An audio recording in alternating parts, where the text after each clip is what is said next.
We share these streets.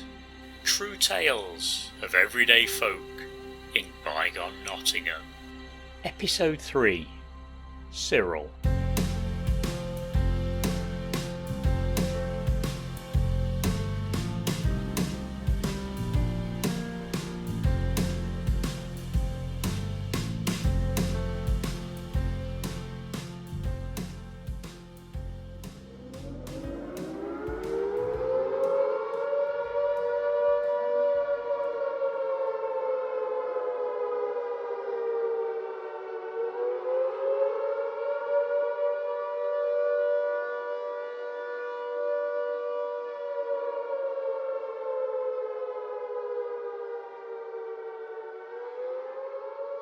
It's hard for most of us to imagine the dread of hearing an air raid siren wail through the streets.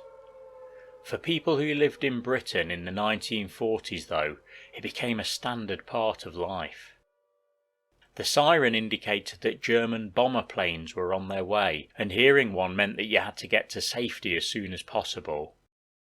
In the modern era, a war is something fought many miles away in places like Iraq, Kosovo or Kuwait. But for our forebears who experienced World War II, it could destroy the streets where they lived their lives, the places where they worked, went to school and shopped. The heaviest period of bombing in Nottingham was overnight, between the 8th and the 9th of May 1941, when more than 100 German bombers descended on the city.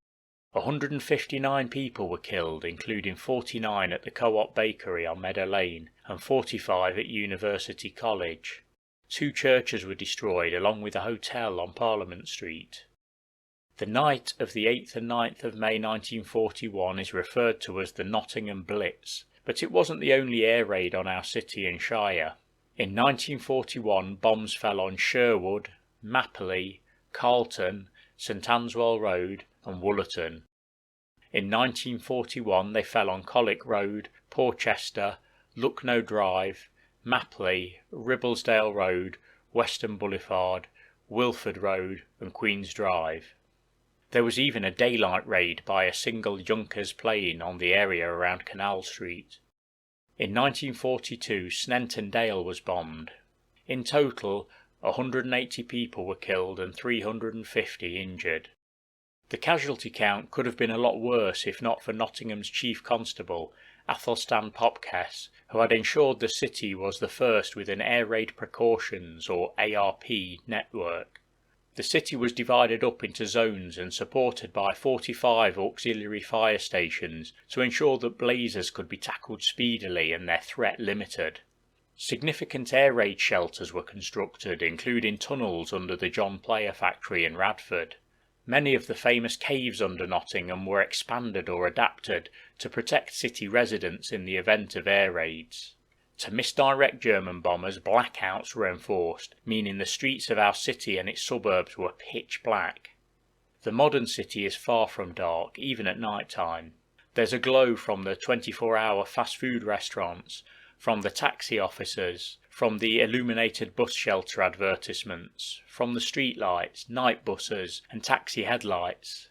Even some closed businesses leave their signs illuminated for publicity in the night. Imagine all of that being taken away. Imagine the blackness of a city that's hiding.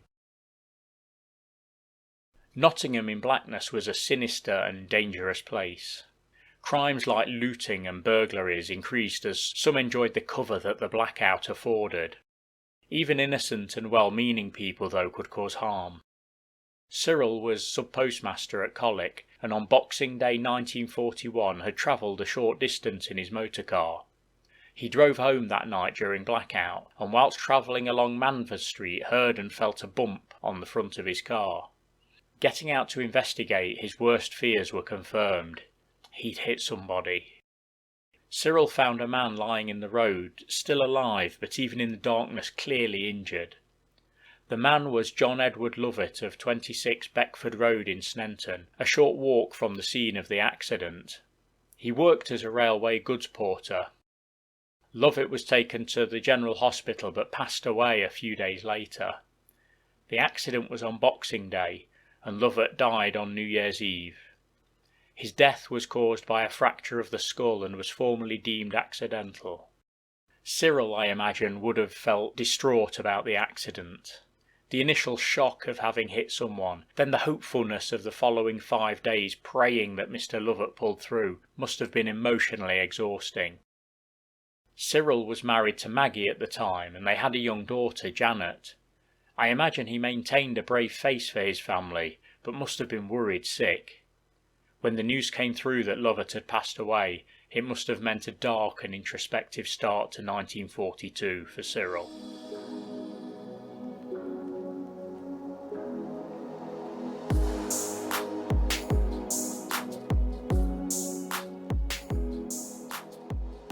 The roads of Nottinghamshire played a significant part in Cyril's life. In the 1920s he'd worked as a bus driver with Midland General Omnibus Company, which is where he'd met Maggie, who became the love of his life when she was a passenger on his bus one day. The Midland General ran services from Nottingham to Langley Mill, Eastwood, Alfreton, Heanor, Brinsley and Selston. He was a motorcycle enthusiast too, but in 1928 had a crash that would change his life. It happened at the Canal Bridge on Woollerton Road. The Nottingham Journal said of the incident, "The unfortunate man crashed into a car with great force." The car was driven by Walter Saxton, described by the Journal as a motor bus proprietor. Saxton had been driving on the wrong side of the road and apparently driving too fast. Cyril saw Saxton approach, maintained his side in the hope Saxton would correct his course, but swerved when this didn't happen. Saxton swerved at the same time and Cyril's motorbike smashed into the side of the car. The car flipped over, but reports suggest Saxton was unharmed. Cyril's injuries, however, were significant. He couldn't bend his leg any longer. He had a compound fracture to the leg, a fractured kneecap, and damage to the knee joint itself. The motorcycle was a write-off. He was in the General Hospital for 7.5 months before being released, and as a result had been let go from his job.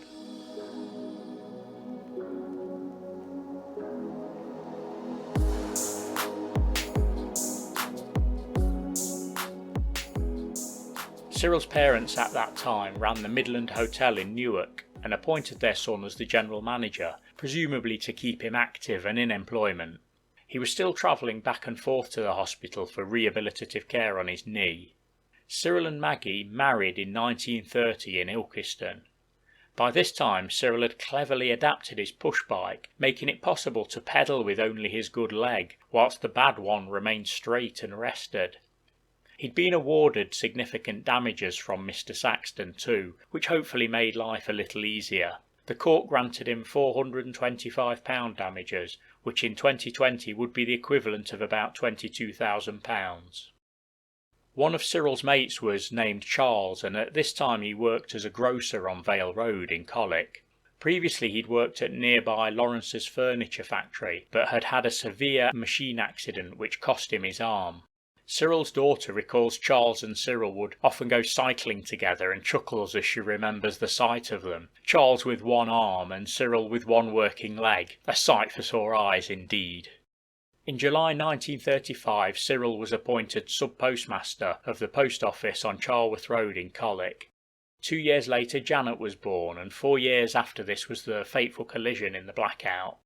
Life often throws out cruel coincidences, and one such is that Edward Lovett died in the same hospital that Cyril recovered and recuperated in after his own road traffic accident. Cyril retired from the post office in 1960 and moved out to Burton Joyce. He and Maggie had another daughter, Gwyneth, by this time. Maggie passed away in 1970 and Cyril in 1979. There's more to Cyril's life than the events we've described here, but for me something that jumps out as a theme is momentum. He was always on the go. His first job was driving buses, and he met the love of his life on one. He crashed his motorbike, and that changed the course of his life, but didn't stop his momentum. He adapted his push bike and continued cycling. I wonder if it was the collision with Edward Lovett that stopped Cyril in his tracks. The death was accidental, no doubt, but I imagine it would have caused a great deal of guilt and reflection for Cyril. We can't know for sure, but I wonder if after Boxing Day 1941 he made a conscious decision to slow his life down. Wartime is a strange time. Bullets are fired, grenades are thrown, and bombs are dropped by people who in peacetime may be office workers, traffic wardens, butchers' boys, shopkeepers, or doctors. We tend to focus on the front lines when reflecting on the huge, catastrophic wars of yesteryear, but we should spare a thought too for those on the home front. The war caused a blackout strategy that saved lives in air raids, but cost lives accidentally, like that of railway goods porter Edward Lovett. Among the general population there are no winners in a war, and I doubt anybody knows that more than Cyril.